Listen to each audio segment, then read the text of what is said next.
Salam sejahtera, terima kasih karena bersama dengan saya di Nazilin Unity Channel. Beberapa hari yang lepas, Azalina Othman Said mendedahkan di Dewan Negara bahawa bekas Perdana Menteri melakukan perkara secara sembunyi-sembunyi terhadap kes Pulau Batu Putih sehingga menyebabkan Pulau Batu Putih itu terlepas dari Malaysia.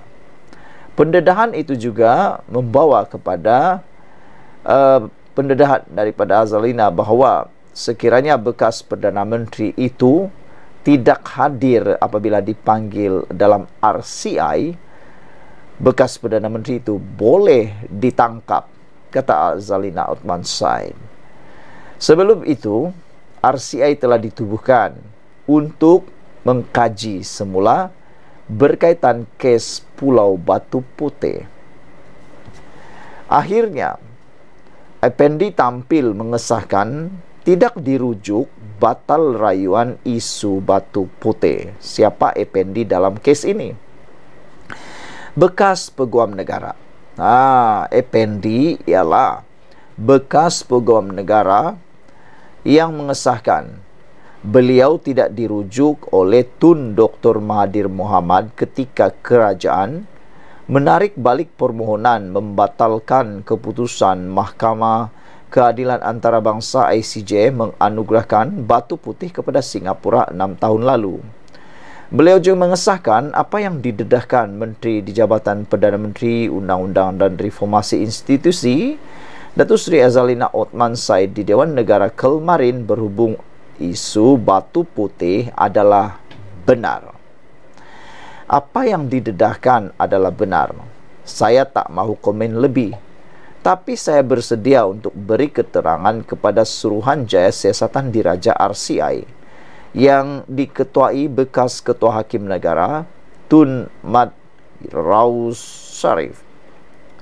Saya peguam negara ketika itu, tetapi semasa Dr. Mahathir buat keputusan, beliau tidak pernah merujuk kepada saya sebagai peguam negara.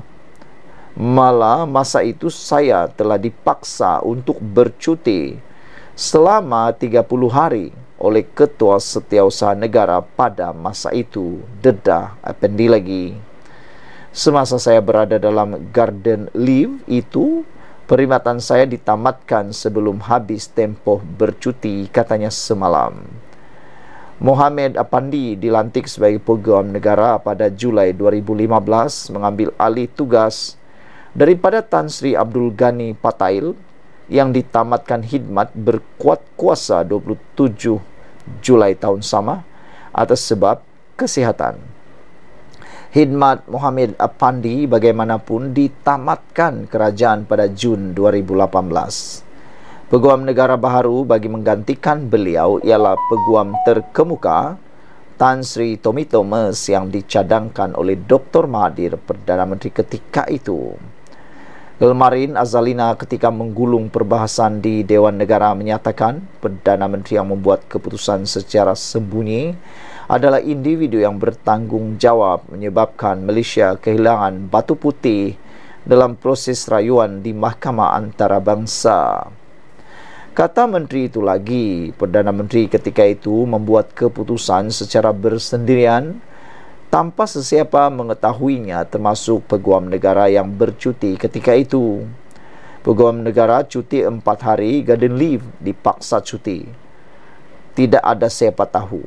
Keputusan dibuat sembunyi-sembunyi, menyebabkan kita hilang Batu Putih dalam proses rayuan antarabangsa dan tidak seorang pun menggembar-gemburkan isu ini dan mengaitkan dengan soal kehilangan kedaulatan, kata Azalina. Beliau menambah perkara itu sudah disiasat pasukan petugas khas dan Dr. Mahathir dipanggil untuk memberi keterangan tetapi tidak hadir. Kini sudah ada Suruhanjaya Siasatan Diraja RCI. Beliau boleh dipanggil. Jika tidak hadir, boleh ditangkap, kata Azalina lagi. Sementara itu, pegawai Tun Dr. Mahathir Mohamad ketika dihubungi Berita Harian semalam memaklumkan pada masa ini, pejabat Perdana Menteri berkenan belum mempunyai reaksi berhubung perkara terbabit. Pada Oktober 2021, Dr. Mahathir mempertahan tindakannya menarik balik permohonan semakan dan pentafsiran penghakiman Batu Putih pada 2018 kerana ia dibuat atas nasihat pegawai yang dilantik Mohamed Apandi selaku Peguam Negara ketika itu. Februari lalu, Yang di-Pertuan Agong Sultan Ibrahim memperkenan penubuhan RCI untuk mengkaji pengendalian perkara berkaitan dengan kes kedaulatan Batu Putih, Batuan Tengah dan Tubir Selatan. Afendi sahkan tidak dirujuk batar rayuan isu Batu Putih. Ada netizen kata, habislah Mahathir kali ini, kata mereka. Ada juga yang menulis, rahsia paling besar Mahathir terbongkar juga akhirnya. Ada juga yang menulis, siapa yang harus disalahkan dalam isu kedaulatan Batu Putih ini. Sekian dulu untuk kali ini. Malaysia kita punya, kita jaga sama-sama. Ikuti terus ulasan selepas ini. Selamat malam, salam sejahtera. Terima kasih karena bersama dengan saya di Nazlin Unity Channel. Ini isu paling menghangatkan seluruh politik Malaysia. Apabila Najib mendakwa, kononnya beliau mendapat pengampunan diraja dan benarkan tahanan di rumah. Wow. Ini kali pertama kita dengar. Selepas pengampunan diraja telah selesai beberapa waktu yang dahulu, tiba-tiba pula Najib mendakwa beliau dibenarkan ditahan di rumah selepas mendapat pengampunan diraja. Ini betul-betul mengejutkan kita semua. Apakah kemudian anda semua berkaitan isu dan dakwaan Najib ini?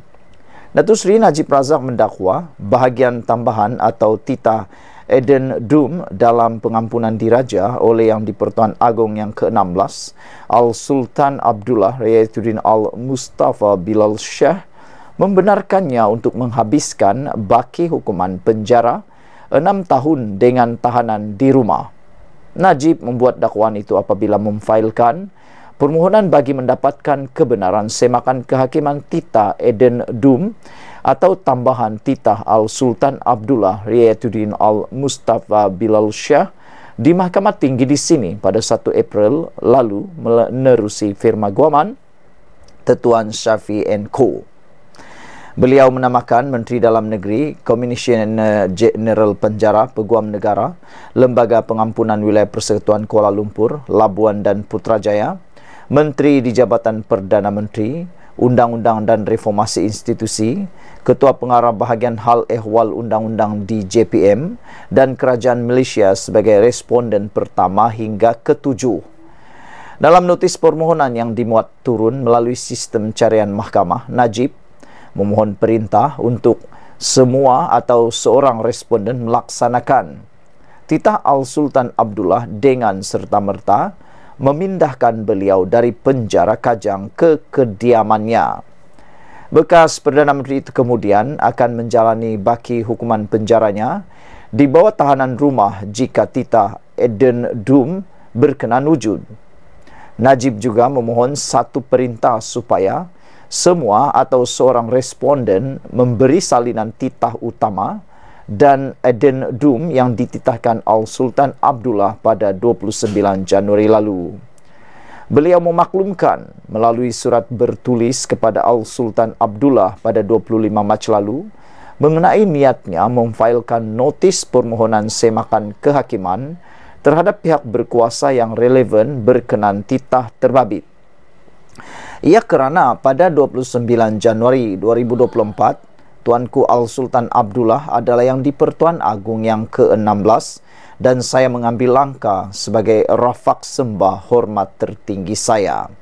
Pada tarikh 25 Mac 2024, saya turut memaklumkan perkara sama kepada Yang di-Pertuan Agong Sultan Ibrahim sebagai rafaq sembah hormat tertinggi saya, katanya menerusi afidavit permohonan berkenan. Najib mengesahkan tidak akan mengeksibitkan surat yang dihantar kepada kedua-dua Yang di-Pertuan Agong atas alasan kerahsiaan dan kewajaran. Katanya, permohonan semakan kehakiman itu bersifat bona fide atau berniat baik kerana beliau terjejas teruk selain memfailkan notis perakuan segera supaya permohonan itu didengar sebelum sambutan Aidilfitri yang dijangka pada 10 April ini. Pendengaran untuk permohonan itu ditetapkan esok di hadapan Hakim Mahkamah Tinggi Datuk Amarjit Singh. Pada 2 Februari lalu, media melaporkan Najib diberikan pengurangan 50% bagi hukuman penjara 12 tahun yang sedang dijalaninya sejak 2022, sekaligus menyaksikan bekas Perdana Menteri itu bakal dibebaskan pada 23 Ogos 2028. Selain tarik pembebasan awal itu, urus setiap lembaga pengampunan wilayah-wilayah Persekutuan Kuala Lumpur, Labuan dan Putrajaya, bahagian hal ehwal undang-undang Jabatan Perdana Menteri, turut mengumumkan denda perlu dibayar oleh Najib dikurangkan daripada 210 juta kepada 50 juta. Namun sekiranya denda itu tidak dibayar, tempoh penjara bagi Najib akan ditambah setahun dan dengan tarik pembebasan beliau dijadualkan pada 23 Ogos 2029. Pada 28 Julai 2020, Hakim Datuk Muhammad Nazlan Muhammad Ghazali mendapati Najib bersalah atas 7 pertuduhan pecah amanah, menyalahgunakan kedudukan dan pengubahan wang haram, dana RM42 juta dana milik SRC International Sendirian Berhad. Sebelum ini, Datuk Seri Anwar Ibrahim dilaporkan berkata lembaga pengampunan sudah membuat keputusan berhubung permohonan Najib untuk mendapatkan pengampunan selepas disabitkan kesalahan dan dihukum penjara 12 tahun pada tahun 2022. Perdana Menteri bagaimanapun menjelaskan kerajaan tidak akan membuat sebarang pengumuman mengenai keputusan itu, sebaliknya ia bakal dilakukan sendiri oleh lembaga pengampunan. Berita mengenai isu pengampunan Najib berlegar dalam media sosial dan dilaporkan media massa dengan desas-desus kuat mendakwa nasib bekas Perdana Menteri yang sedang menjalani hukuman penjara itu sudah diputuskan lembaga pengampunan. Saudara-saudara sekalian, ini pasti mengejutkan kita semua. Apa komen anda semua? Kita jumpa lagi. Bye-bye. Salam sejahtera. Terima kasih kerana bersama dengan saya di Nazilin Unity Channel. Ahli Parlimen 6 Jahanam kena akur bala yang bakal tiba. Speaker sudah terikat dengan akta anti lompat parti. Adakah 6 ahli parlimen ini akan letak jawatan dan akan melaksanakan PRK, pilihan raya kecil? Keputusan paling tepat itulah kesimpulan yang dapat digambarkan berikutan pindaan Perlembagaan Bersatu yang diluluskan dalam mesyuarat agung luar biasa parti itu pada 2 Mac lalu, kini telah pun mendapat kelulusan daripada Jabatan Pendaftaran Pertubuhan atau ROS. Surat kelulusan berkenan pindaan perlembagaan bagi memberi hak kepada parti melucutkan keahlian mana-mana wakil rakyatnya yang menyokong parti yang bertentangan diterima oleh Ibu Pejabat Bersatu hari ini, iaitu 2 April. Bersatu mengadakan mesyuarat agung luar biasa yang meluluskan pindaan itu pada 2 Mac. Tetapi dokumen memohon kelulusan hanya dihantar pada 11 Mac 2024 dengan Muhyiddin Yassin selaku Presiden Bersatu sendiri mengetuai barisan pimpinan yang hadir ke pejabat ROS. Lebih bermakna, ROS mengambil masa tidak sampai sebulan untuk memberi kelulusan kepada pindaan tersebut. Syabas dan tahniah, ini baru namanya cekap dan beramanah. Keputusan ROS memberi kelulusan yang segera dikira pantas ini dianggap tindakan yang tepat kerana pertama, keputusan ROS itu memperlihatkan kerajaan Madani tidak campur tangan daripada segi politik dalam memberi kelulusan kepada permohonan yang dibuat oleh parti musuh. Asalkan semua dokumen cukup, segala syarat dipatuhi dan tiada perkara-perkara yang meragukan, semua permohonan harus diberi kelulusan tanpa mengira kawan atau lawan. Kerajaan Madani kini dengan sendirinya terhindar daripada berbagai persepsi buruk dan andaian yang bukan-bukan berhubung pindaan yang dibuat Bersatu itu. Kedua, dengan lulusnya pindaan ini akan melengkapkan lagi akta anti lompat parti daripada sebarang kelompangan seperti yang ada sebelum ini.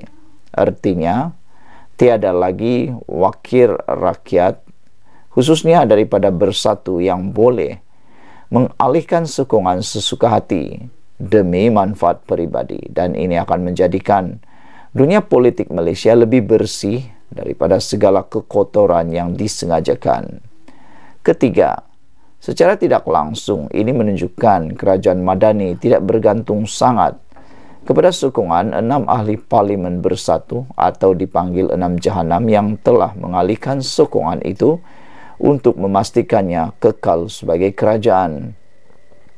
Tanpa sokongan mereka pun, kerajaan Madani sebenarnya mampu berdiri tegak sehingga PRU 16 akan datang.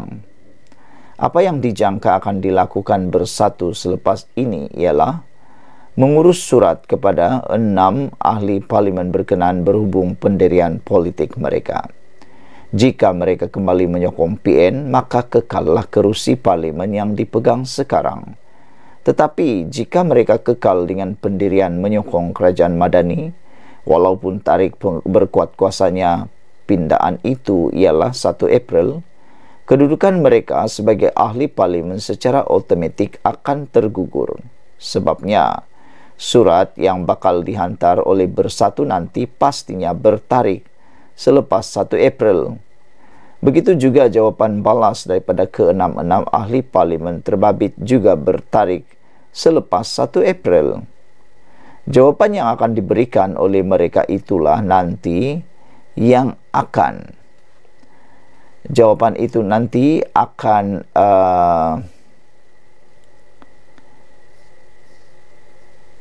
akan dijadikan asas tindakan oleh Bersatu seterusnya, sama ada menulis surat kepada speaker memaklumkan perkongsian atau kekosongan kerusi parlimen yang diduduki atau sebaliknya. Sementara itu, timbul andaian lain yang mengatakan jika pun 6 ahli parlimen berkenan kekal menyokong kerajaan Madani, kerusi mereka masih tidak boleh diisytiharkan kosong kerana dikatakan masih ada lagi 2 proses perlu dilepasi. Pertama, 6 ahli parlimen itu pasti akan membawa kes ke mahkamah dan speaker tidak akan membuat sebarang pengisytiharan kekosongan kerusi selagi mahkamah belum membuat keputusan. Kedua, speaker membuat keputusan sebaliknya, iaitu menolak kekosongan yang diumumkan oleh Bersatu. Dalam kedua-dua keadaan, baik mahkamah maupun speaker parlimen, oleh kerana pindaan itu telah diluluskan oleh ROS dan bersekali dengan itu Akta Anti Lompat Parti juga telah berkuat kuasa. Hakikatnya, tiada apa yang boleh menghalang daripada 6 kerusi parlimen itu daripada dimuktamadkan kekosongannya. Mahkamah barangkali boleh menolak terus kes tersebut seawal ia difailkan, manakala speaker kini telah terikat untuk akur kepada ketetapan Akta Anti Lompat Parti. Lagi pula, Akta Anti Lompat Parti adalah perkara yang diperjuangkan oleh PH ketika memeterai persefahaman dengan kerajaan ketika Ismail Sabri Yaakob menjadi Perdana Menteri. Nampak peliklah pula nanti jika speaker parlimen tidak sealiran dengan akta yang telah diluluskan oleh parlimen. Kepada penyokong-penyokong PH, marilah kita seikhlas hati bergembira jika berlaku pilihan raya kecil, kerana inilah hukuman yang kita mahu sejak dulu terhadap pengkhianat dalam perjuangan. Ditulis oleh sabudinhussein.com. Sekian dulu untuk kali ini. Jangan lupa tinggalkan komen anda, tekan butang subscribe. Kita jumpa lagi. Bye-bye.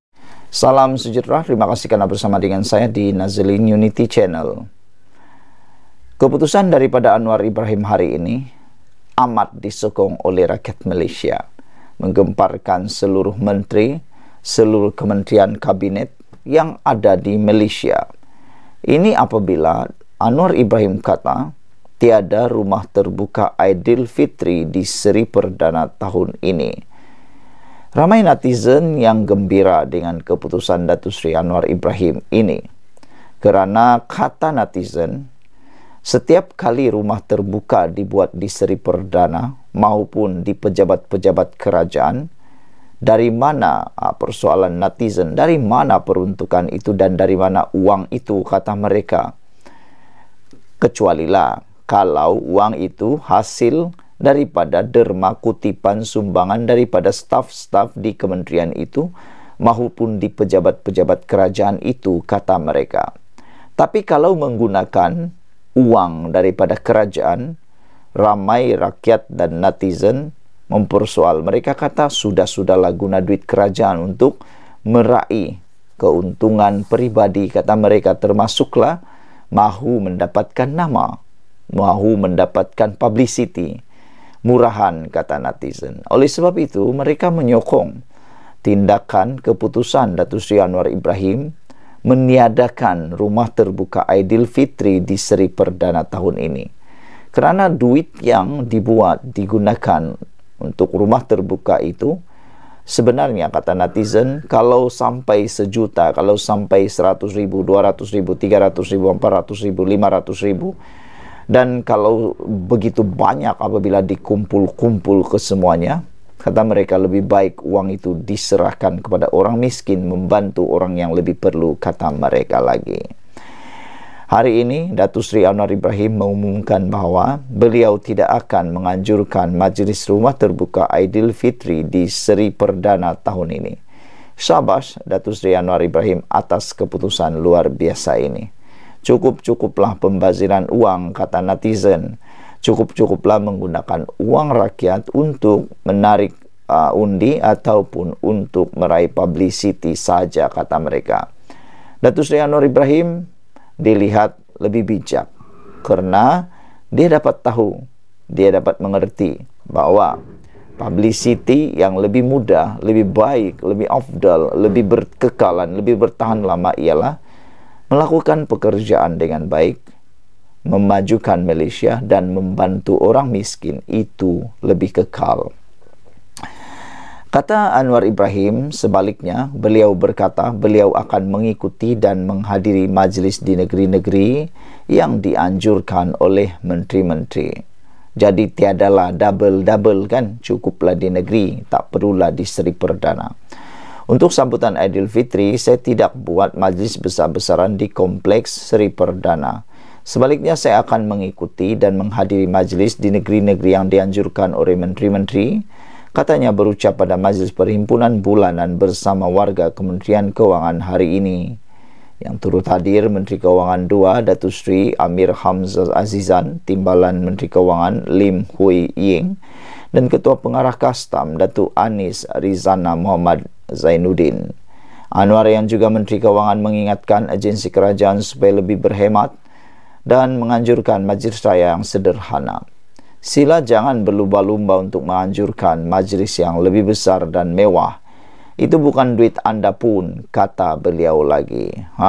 Jadi dengan adanya pemberitahuan dan peringatan daripada Datuk Seri Anwar Ibrahim ini, maka ini adalah amaran yang paling keras kepada semua orang, termasuklah kepada agensi-agensi kerajaan, kepada agensi-agensi yang ingin menganjurkan rumah terbuka. Anwar ingin mengingatkan supaya mereka berjimat, berhemat dan menganjurkan majlis hari raya yang sederhana. Jangan berlumba-lumba, kata Anwar Ibrahim. Jangan berlumba-lumba mau menganjurkan majlis yang lebih besar dan mewah. Ada juga rupa-rupanya agensi ini yang seperti ini ya, menganjurkan majlis lebih besar dan mewah. Tapi yang lebih hebat lagi, Anwar Ibrahim mengingatkan mereka, itu bukan duit anda pun.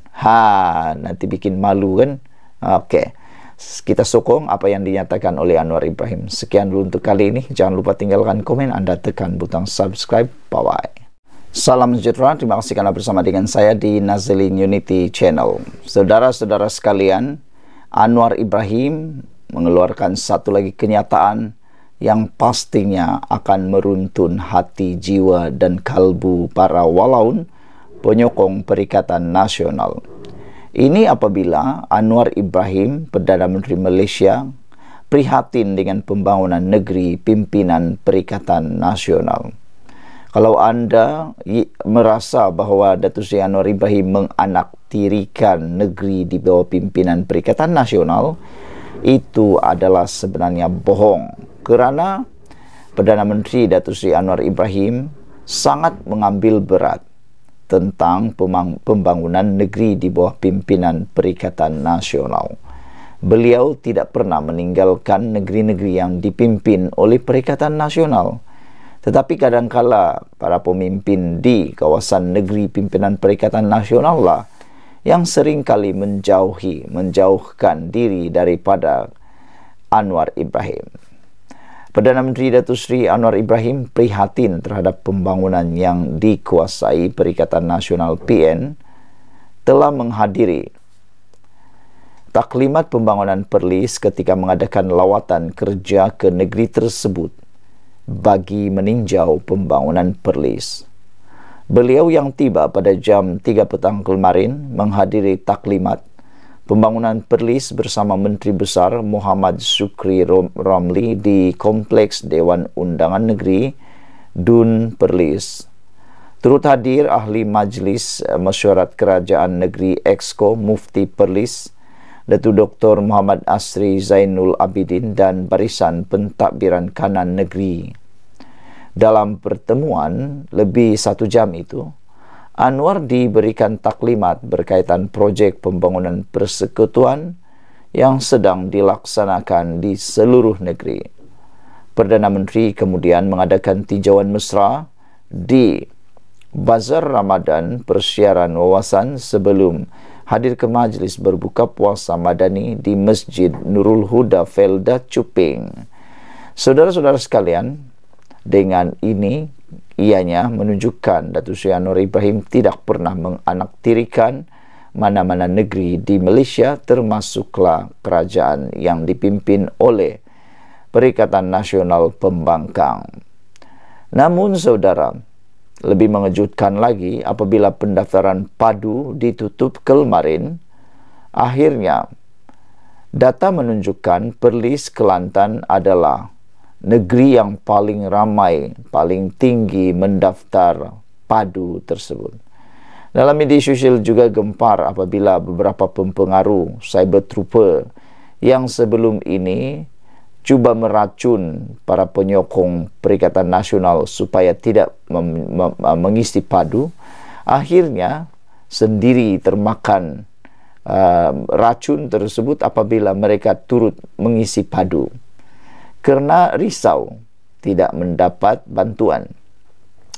Sebenarnya padu adalah satu sistem yang sangat baik untuk rakyat Malaysia dan juga kerajaan memantau perkembangan terkini rakyat Malaysia, khususnya berkaitan dengan subsidi bersasar. Pendaftaran padu sah telah ditutup. Kini Perlis dan Kelantan dilaporkan sebagai negeri paling ramai mendaftar. Perlis dan Kelantan menjadi negeri paling tinggi penduduknya yang mendaftar maklumat mereka dalam sistem pangkalan data utama padu selepas ditutup pada jam 11.59 malam kemarin. Menerusi pecahan pendaftaran mengikut negeri seperti lampiran dikongsikan Menteri Ekonomi Rafizi Ramli, Perlis dan Kelantan masing-masing mencatatkan peratusan tertinggi keputusan penduduk yang berdaftar, iaitu 66.9% dan 65.2%. Ia diikuti Terengganu 62.7%, Perak 60.3%, Pahang 59.7%, Kedah 58.9%, Wilayah Persekutuan Putrajaya 56.5%, Negeri Sembilan 56.2%. Selain itu, Wilayah Persekutuan Labuan 55.2%, Melaka 53%, Pulau Pinang 52.9% dan Sabah 52.8%. Rafizi berkata, setakat semalam seramai 11.55 juta atau 52.6% warga negara berumur antara 18 tahun telah berjaya mendaftar dan mengemas kini profil diri di sistem padu. Ini menjadikan 17.65 juta atau 58.7% keseluruhan profil rakyat, termasuk ahli isi rumah bawah 18 tahun yang berjaya dikemas kini di sistem padu, katanya. Kepada warga negara yang tidak berjaya mendaftar dan mengemaskini profil di Padu, data pentadbiran yang sedia ada adalah mencukupi dan akan digunakan untuk kerajaan menentukan kelayakan individu bagi tujuan penyasaran semula subsidi. Sekiranya ada keperluan, Kementerian Ekonomi akan mengumumkan pembukaan semula Padu untuk tempoh yang singkat bagi pendaftaran dan pengemaskinian setelah kerajaan buat keputusan bentuk dan mekanisme subsidi bersasar, katanya lagi. Sekian dulu untuk kali ini. Jangan lupa tinggalkan komen anda. Sila tekan butang subscribe. Bye-bye.